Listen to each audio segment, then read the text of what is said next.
It's that time of year to celebrate some of the amazing schools that we're working with across 10 different countries now, which is always really strange and amazing to say, but sit back and listen and watch some of the conversations that I've had with fantastic members of staff who work with great teams and students around the world supporting student wellbeing.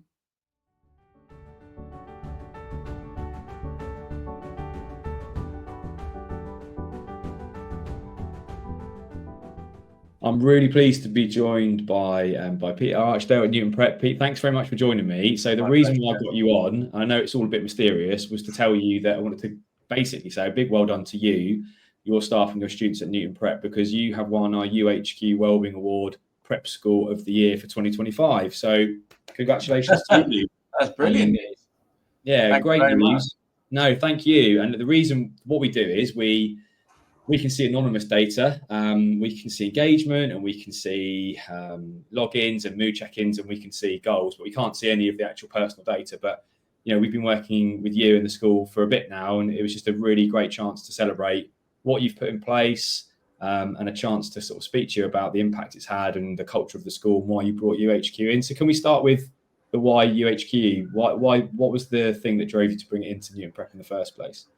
Yeah, I mean, I guess it was a way of strengthening an area of the school, which is, that we didn't foresee any particular weaknesses, but it's always hard to look for innovative mechanisms to improve school. But I saw that youHQ would bolster the well-being of the children, giving them more of a voice themselves, and help staff as well kind of be more aware of what's going on in their classes, especially for those children whose voices aren't necessarily the loudest in the classes. So it's a way of helping the children and the staff, really.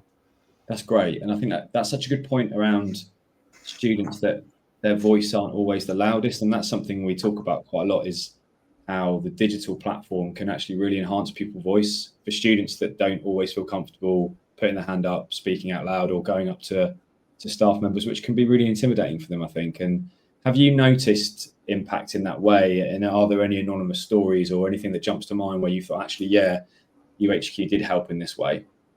Yeah, I mean, I think it helps us pick up patterns. So throughout the surveys and mood scores, we noticed certain year groups were, being affected more by exams or by homework, and then there was one year group, particularly sleep was a big focus, and so we could address that whole school wise. And then there are those instances where children have put in a low score, mood score, which is alerted to teacher, and through that we've uncovered something a bit bigger than just a low mood. So it's kind of strengthened that side of things with our school quite well. With the sleep concept, that's something that's coming through, around, talking about 150, 160 schools, 100,000-ish students. Sleep is by far the most strongly reported link to low mood. And, we're talking across lots of different ages and gender and country.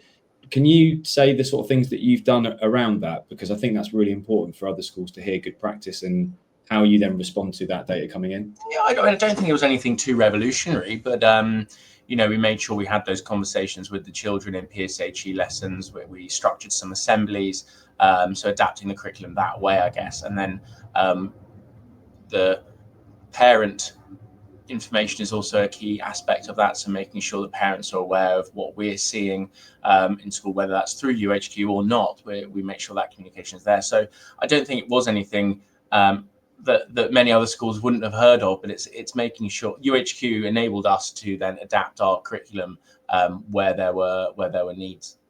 And I think the key point there is it doesn't have to be anything revolutionary, like you said. It can it's that response to it and listening to people's voice and knowing that different ages, different year groups, and different schools will come up with different challenges.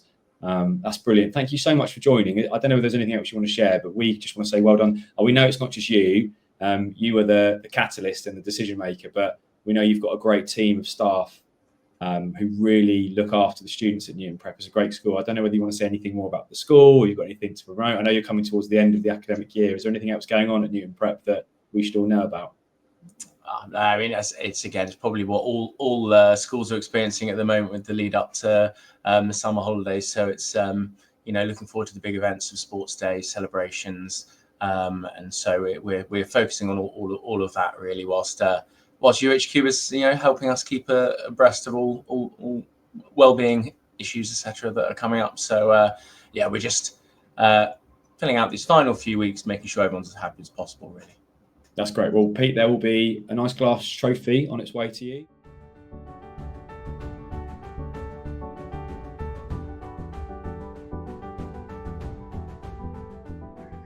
I am so pleased to be joined by Mark Green from British International School, Abu Dhabi. Mark, thank you for joining me. It's right at the end of your year, so you are said off camera.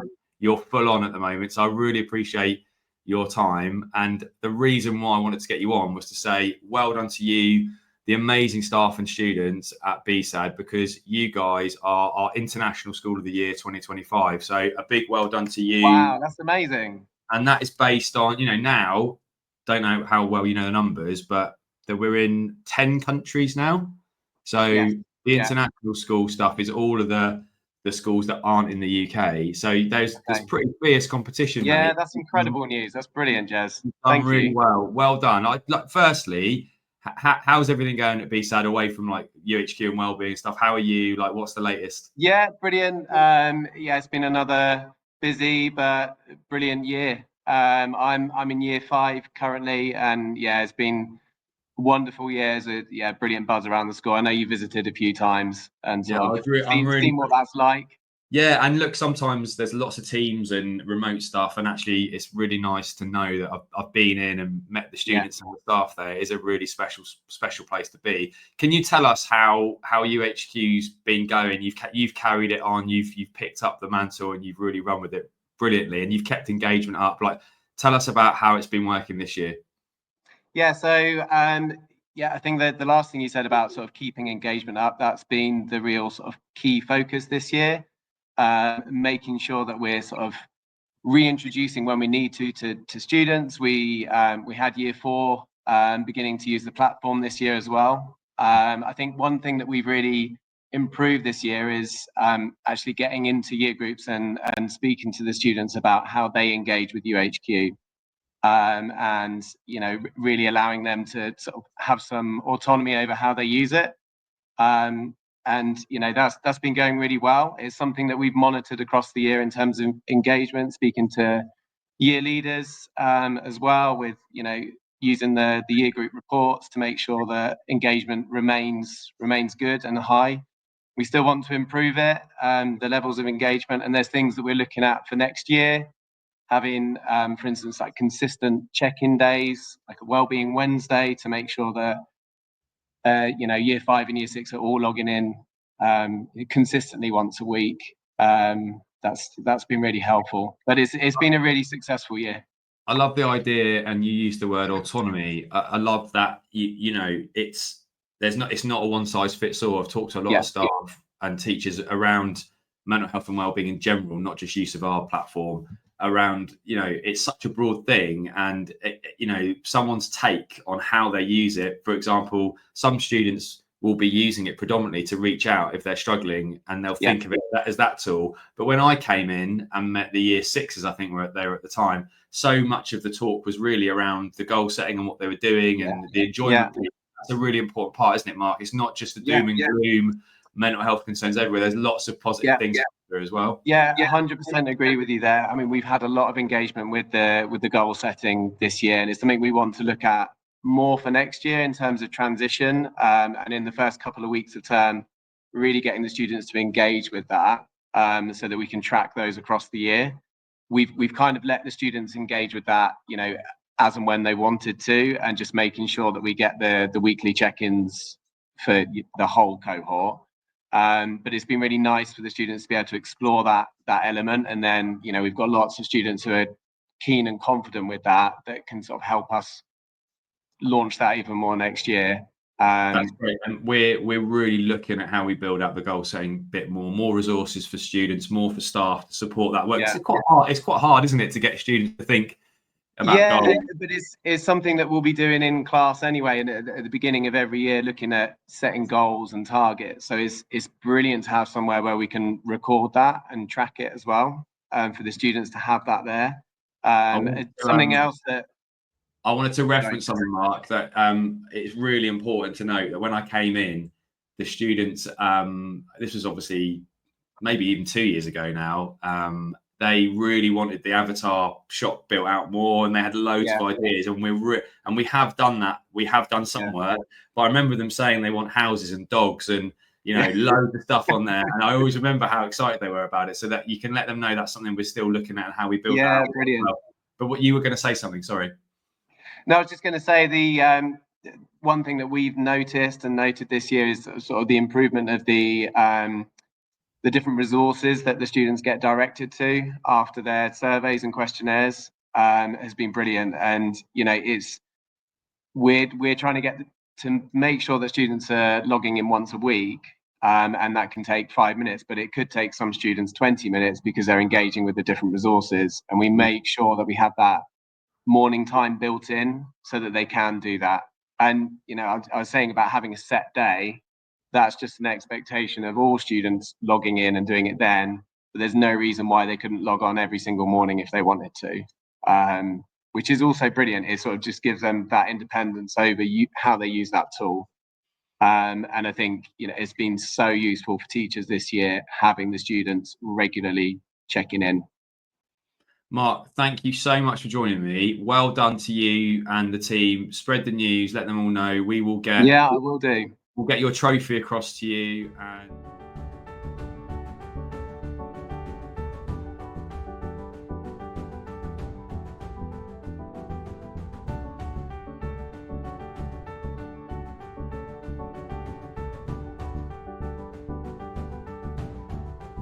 I'm so pleased to be joined by Claire McLean from Uptown International School in Dubai. And Claire, I wanted to get you on to say a big well done to you, because we have chosen you as youHQ Wellbeing Champion 2025. So yay to you. Thank you very much. And that is because what we do, obviously, we work with a lot of schools now across lots of different countries, and there's amazing staff doing brilliant things for staff and student wellbeing. But we just felt that this year, your passion for wellbeing in the UAE, but also just in general, and the drive that you've had and the support you've given us as a brand, especially in the wellbeing curriculum, which I wanted to talk to you a bit more about today, has been amazing. And you're not your typical kind of wellbeing lead, are you? You're a maths teacher, and for people that don't know you, tell us a bit more about you and where your passion for wellbeing comes from. Yeah, so I've taught maths for, this is going to show my age, but I think it's been about 18 years now. And when you teach maths is not everyone's favorite subject, okay? So you see a lot, like especially like the levels that I teach all the way up to HLDP, and they find it really challenging. So it was all about getting the balance right. And then I think that probably what's encouraged me to go into wellbeing, because I wanted to make sure I found if they were handling their wellbeing better, they were achieving better in maths. So it was maybe about 3 years ago that I took my first wellbeing role, and I have embraced it in every school that I've been in. So I really enjoy it. How have you, that's such a good point, and we get asked all the time, how do you correlate like wellbeing with academic performance? How have you seen that impact in the work that you've done, like concentrating on the wellbeing piece first and then going to the academic part after? Yeah, so like if you think of the models that we're using, so like in school we use PERMA, which is amazing because that now links with youHQ, but our children don't achieve unless they have that balance right. So unless they meet those pillars, like they can't just come to school and focus on their studies. They have to come to school. They have to want to come to school. They have to enjoy coming to school. They have to see the meaning in the things that they're doing. And then if they have that, then they naturally achieve. So we get better grades in maths. They end up being more rounded, happy children, and they're accomplishing the things that they want to achieve in their goals. I wish we could all get on board with that, because it just when it's not, and like education's obviously like diverse and we're in lots of different countries. But I was listening to a podcast this week, and I'm a former director of sport, as you know, and from a sports background, if you're not ready to perform, if you're not hitting those pillars, those perma pillars, for example, like you said, you're not going to perform at your best. And I don't know why we don't see that. If we're really looking for students to achieve their best, then we've got to look at that base first, haven't we, before we then start throwing so much at them. 100%. We can't just get them in the class and start throwing numbers at them. They have to be in the class and have that drive. Like, I just think of one of my classes particular just now. They're so academic and the energy they have. And that comes down to the year of the environment that you create. So if you're getting the well-being of your classroom right, and then across the school, if you take on a bigger role, then the classroom's a better place to be in for you and for them. And then their grades naturally follow. It's tough for teachers, isn't it? My son is in year 7, and when I ask him, are you looking forward to your day? It's not really the subject, it's actually the class environment and the teacher, he always says. And I think if you set that environment up, then the rest comes. We can talk about it for ages. Thank you and well done. You are such a champion person as well, and your passion for teaching and learning, but you know, that well-being piece, it comes shining out of you. We're not going to go into too much detail on this well-being framework idea, but what can you just tell us where your passion for that is really strong as well, isn't it? For that learning piece for students. Why is that so important for you? I think like it's really important to me because they need to see it as, like, students don't naturally think well-being is something that they have to learn. Okay, like I think like all those years ago when I was in school, I wasn't taught about well-being. I don't know about yourself. It was just kind of something you figured out as you grew up, as you became an adult and the responsibilities came more. And it was kind of like a sink or swim situation. So I think having like a curriculum in a school and having the right equipment for that, setting the school up in a way that it's manageable, it doesn't eat into too much to teachers' time as well, because you've got to think about the students' well-being and the staff's well-being. It's important that we teach these skills. If we don't teach it, then we're setting them into the world and they're going straight to university and they're now having to panic about financial problems and the many different things that come with that outside the classroom. So if we teach them, then we're equipping them for everything. It's not just about the subjects they come to school for. They have to know how to handle physical and mental well-being when they leave school. Amen. Claire, you're a legend. Well done. Thank you again for jumping on. We will be getting a nice glass trophy over to you, and you'll have a certificate. You don't need to do that. I do this because I enjoy doing this. You don't have to do it. Yeah, you're right. We talk a lot about intrinsic and extrinsic, but you'll get that anyway. So yeah, well done.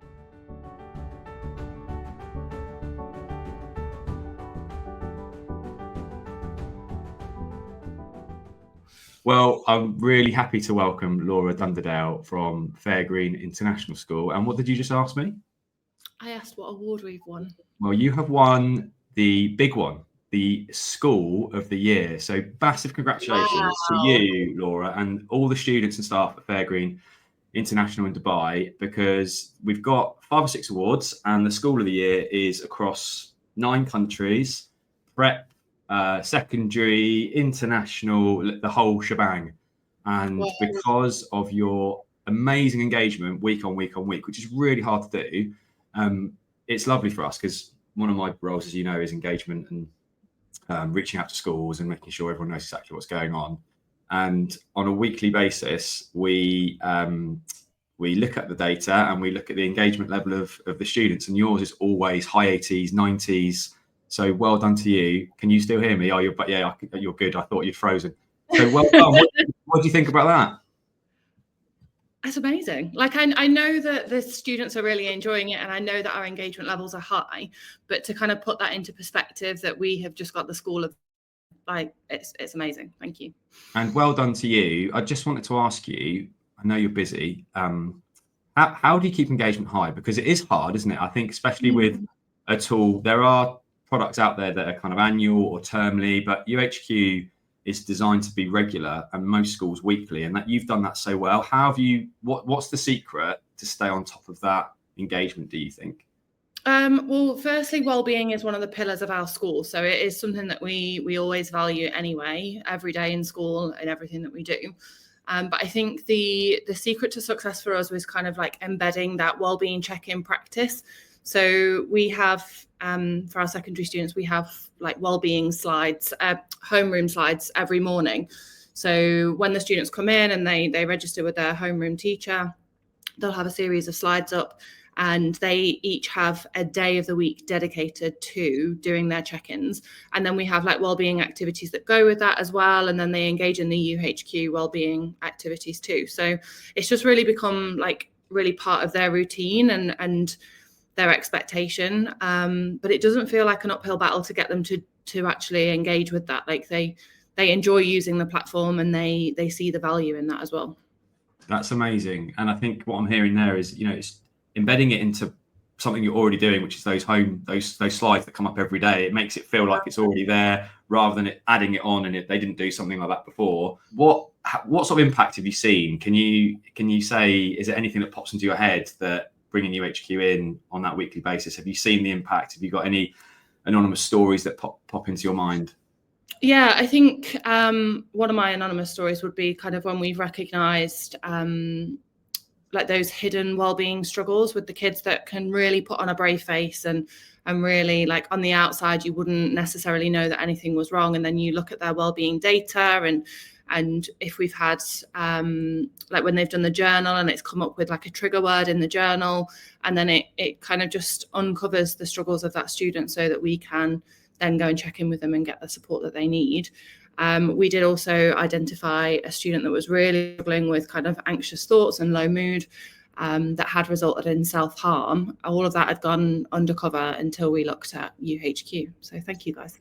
And that's really, it's one way, it's sad to hear, but it's really encouraging to hear that work's being done, and you have got a brilliant team of staff. I've been lucky enough to meet, well, we haven't met face to face, but I've been lucky enough to talk to you via different methods, and I'm really looking forward to hopefully coming out and coming to the school. I think you get such a different sense when you're face to face. But Laura, well done, and well done to your team and to all the students at Fairgreen.